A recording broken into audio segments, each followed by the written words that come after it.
So hello everyone, welcome you back. तो previous video में हम लोगों ने वेक्टर के बारे में पढ़ा था, वेक्टर नोटेशंस। ठीक है, वेक्टर के बारे में वेक्टर के दो वेक्टर्स के बीच में एंगल समझा था हम लोगों ने। प्रॉपर स्केल के जरिए एक वेक्टर को ग्राफ पेपर पर रिप्रेजेंट करना हम लोगों ने सीखा था। ठीक है, now in this video we are going to deal with the types of vectors, कि वेक्टर को हम कितने टाइप्स में बांट सकते हैं, कौन कौन से टाइप्स होते हैं वेक्टर के। ठीक है, ये सब आज हम इस वीडियो में सीखेंगे। ओके, सो सबसे पहले तो समझ लीजिए कि वेक्टर का मतलब क्या होता है। तो वेक्टर का मतलब होता है magnitude and direction. Magnitude and direction. Okay, इसका मतलब अगर कोई भी वेक्टर कहीं है तो वो मैग्नीट्यूड भी दिखा रहा है और साथ में डायरेक्शन भी दिखा रहा है। ओके, देखिए जैसे ए वेक्टर, तो ए वेक्टर का मतलब हो गया magnitude of A into direction of A. तो डायरेक्शन ऑफ ए को ए कैप से रिप्रेजेंट करते हैं। ओके, ए कैप, ये एक नया टर्म आया, इसको ए हैट भी बोलते हैं। तो कैप या हैट में जो आपको पसंद आप बोल सकते हैं। सो किसी भी वेक्टर को आप ए मतलब ये है मैग्नीट्यूड, अभी हम लोगों ने पढ़ा था ये मैग्नीट्यूड इनटू ए कैप। तो ए कैप क्या है? तो ए कैप एक स्पेशल वेक्टर है, ठीक है, जिसका जो मैग्नीट्यूड होता है वो होता है 1। ओके, तो ए वेक्टर का मैग्नीट्यूड यहाँ लिख चुके हैं और इसका मैग्नीट्यूड होता है 1। तो इसका मतलब मैग्नीट्यूड तो सेम ही रह गया, लेकिन इसका जो डायरेक्शन होता है वो ए वेक्टर के ही डायरेक्शन में होता है। ओके, तो देखिए here A cap is a vector which have unit magnitude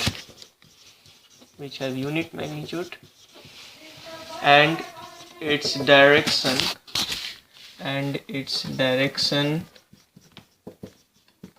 is same as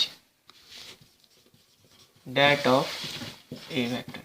ठीक है, जैसे ये ए आपका ए वेक्टर है, ठीक है, तो ए वेक्टर के ही डायरेक्शन में ए कैप का डायरेक्शन होता है। ठीक है, ए वेक्टर के ही डायरेक्शन में ए कैप का डायरेक्शन होता है, लेकिन इसमें मैग्नीट्यूड एक होता है अलग से। ठीक है, मतलब इसका इतना मैग्नीट्यूड ले लिए, ठीक है, और बस दिखा दिए डायरेक्शन। ठीक है, तो ये क्या है, मैग्नीट्यूड दिखाता है और ये डायरेक्शन, तो दोनों मिल के क्या हो जाता है, वेक्टर दिखाता है। ओके, सो इस प्रकार के वेक्टर्स को, ठीक है, जिसका मैग्नीट्यूड 1 होता है, यूनिट मैग्नीट्यूड, और जो डायरेक्शन होता है वो ए वेक्टर के ही डायरेक्शन के, मतलब ए वेक्टर के ही डायरेक्शन में होता है, ऐसे वेक्टर्स को बोलते हैं unit vector. Okay, so these are what, unit vector.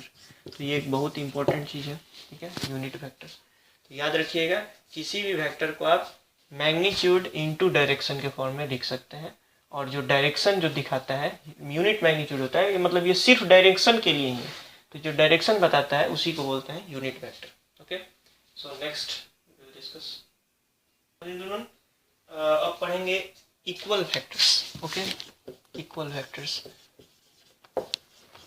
तो वेक्टर में तो दो चीजें होती हैं, पहला तो मैग्नीट्यूड और दूसरा डायरेक्शन। इसका मतलब दो वेक्टर्स इक्वल होंगे अगर उनका मैग्नीट्यूड और डायरेक्शन दोनों सेम होगा। ओके, सो इक्वल वेक्टर का मैं डेफिनेशन बोल रहा हूँ, two vectors are said to be equal if they have same magnitude and same direction. Okay, तो मैग्नीट्यूड भी बराबर हो और साथ में डायरेक्शन भी एक ही हो, ठीक है, then that two vectors will be equal. Okay, so that's it. अब नेक्स्ट जो है वो हम पढ़ेंगे निगेटिव वेक्टर के बारे में। ओके, निगेटिव वेक्टर, तो इक्वल वेक्टर समझ में आ गया। निगेटिव वेक्टर, तो निगेटिव वेक्टर समझने के लिए पहले निगेटिव नंबर के बारे में आप रिकैपिचुलेट कर लें।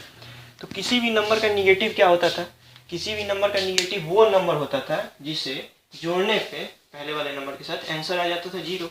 ओके, तो जैसे 5 का निगेटिव -5, तो 5 और -5 को जब आप ऐड करते हैं तो आंसर इज 0। इसका मतलब किसी भी नंबर का निगेटिव वो नंबर होता है जो उसको कैंसिल कर दे। ठीक है, ठीक वैसे ही निगेटिव वेक्टर होता है।